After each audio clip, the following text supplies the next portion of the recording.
Welcome to the Boston Celtics Podcast. Today, I'm Alex Hirsch, alongside BU News Services sports editor, Pat O'Rourke. Pat, how's it going? It's going good. Good to hear. Thank you for joining me today. Yeah, happy to talk some basketball. Yeah. Well, today we're going to be talking Marcus Smart. Marcus Smart deemed the untouchable player, maybe, on this team over this offseason. Probably. And he was also, the big news was, they were going to let the offense run through Marcus Smart.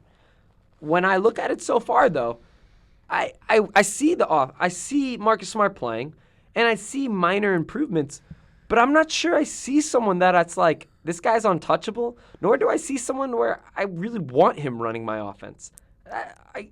So right now he's averaging 11.3 points per game, which is an improvement, but he's shooting an abysmal 347 right now from the field. Well, if we want to talk about him offensively, I mean, it's bad. He's played 74 career games, so he's had pretty much a full season. Yeah. He's averaging 8.1 points per game over essentially a full season event. Those are Rondo numbers. If you are an untouchable, if you are, obviously the guy we compare him to right now is Al Jefferson, because Al Jefferson was he was the piece that got Kevin Garnett here. Absolutely. Maybe you make the case for Ray Allen, but ultimately, what got you Kevin Garnett? What allowed you to make that trade for Kevin Garnett was Al Jefferson. You don't have Al Jefferson, then you don't have Kevin Garnett. Right. So. Really, I think for a lot of people, a piece to getting maybe, who's out there, DeMarcus Cousins, right.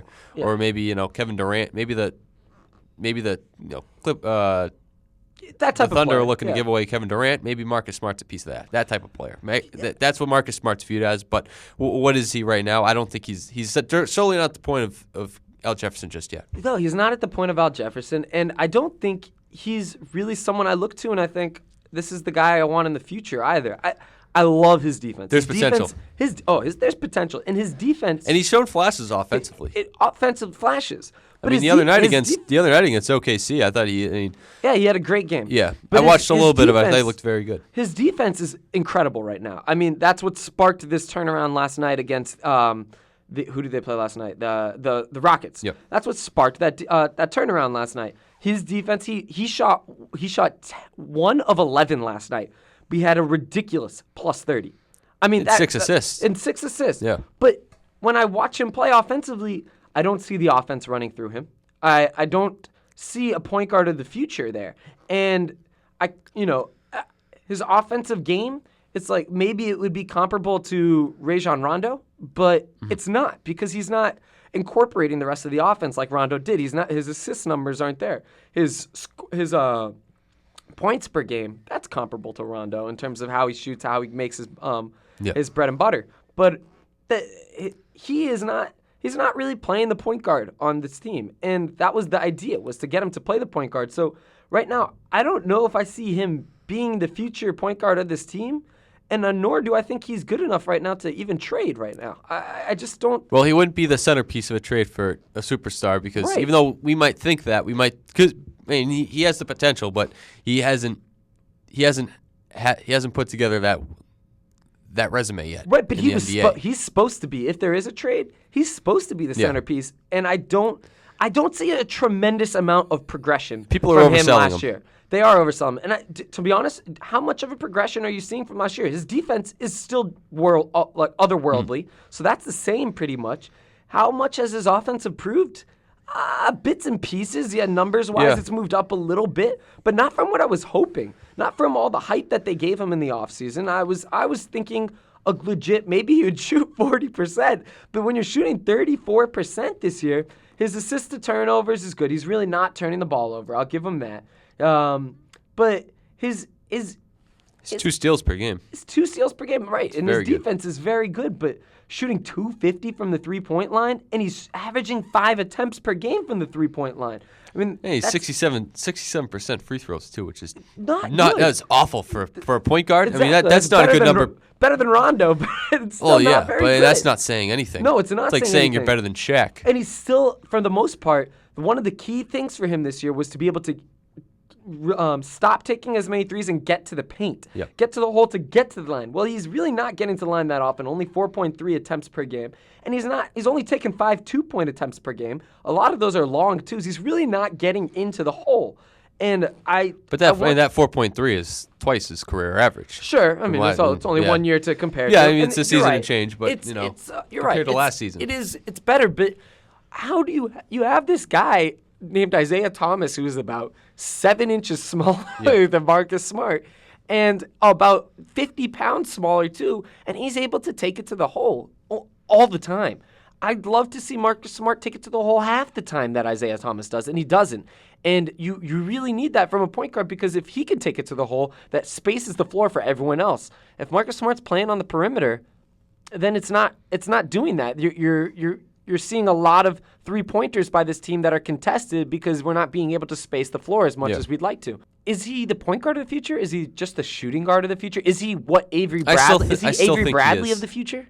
He's better than Avery Bradley. I know that. I'm not saying is he as. I just mean Avery Bradley was brought in. It was like maybe this guy will play point guard, and we realized he wasn't a very good point guard, so we moved him to the 2 guard.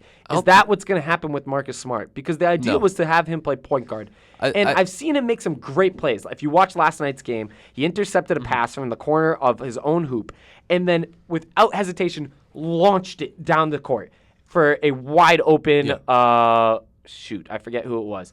Avery Bradley. Wide open Avery Bradley. And that was a great heads-up play that I don't think an Avery Bradley would have made. He has the vision and the ball skills to do it, but I don't see him putting it into effect. Well, I think we're judging off a sample size of essentially a season. So sure. I do think from watching him play, from seeing what he's been able to do, I mean, yes, he's still, I think there's still some raw. Yeah, I think Tommy Heinsohn, I watched the post-game show. I think it was on. Must have been after the OKC game, and Tommy Heinsohn basically said, he's essentially a senior in college right now, and we forget about that with some of these kids that they're so young. I mean, I remember the other day we were talking about DeMarcus Cousins. I didn't even realize he was 24 years old. He's really young. 25, and it's like you think he's been in the league for so long, so he must be like 27, 28, and he's so young. I mean, these guys come out so early. Marcus Smart's in his second year. He's second year in the NBA. He's 2 years younger than me. Yeah. He's younger than my younger brother. Oh, absolutely. He's a young kid, don't get me wrong. But you can say that about a lot of people, and a lot of them don't pan out. There's very few NBA players that are drafted that pan out to be the guy that you want. Yeah. The superstar. Naturally. And so far, I'm not seeing Mark. I think he's an exciting piece. I never thought Marcus Smart was going to be a superstar. And I think a lot of people did, and I'm not starting to think that. I never believed it. I never believed he'd be I thought he could be. When they drafted him, I said, okay, that's good. I mean, A. Rondo's gone. That was the first thing I took from them drafting him. They said, okay, he's never going to be the superstar. He's never going to be the first option, partly because he's a point guard, partly because he's just not that type of guy offensively. But if they can get someone, a Kevin Garnett type, and he becomes a second, third option, then they got a very, very good team. That's a team that can contend. Is he even a good second or third option? That's what I'm struggling with. I was hoping he would be this year. Right now, no. And that's the thing, is right now, no. And I haven't seen a tremendous amount of progression to tell me that he will be a second or third option 5 years down the road. What I've been saying about the Celtics team all season, it's going back to when we started thinking about this season. It was very similar to last season. Let's see what this team looks like in March and April.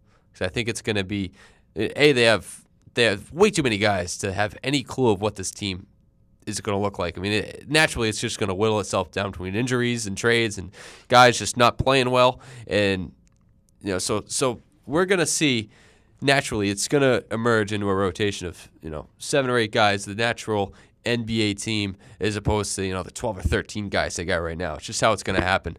It just sorts out that way. It's like in Major League Baseball when you go into the season with 8 starters and all of a sudden you're in May or June and you got like 3 or 4.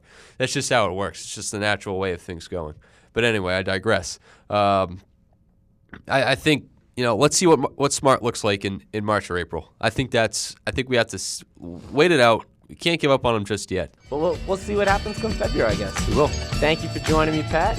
Again, Pat O'Rourke, the EU News Service sports editor, alongside myself, Alex Hurd. Thank you for listening to the Boston Celtics Podcast. See you later.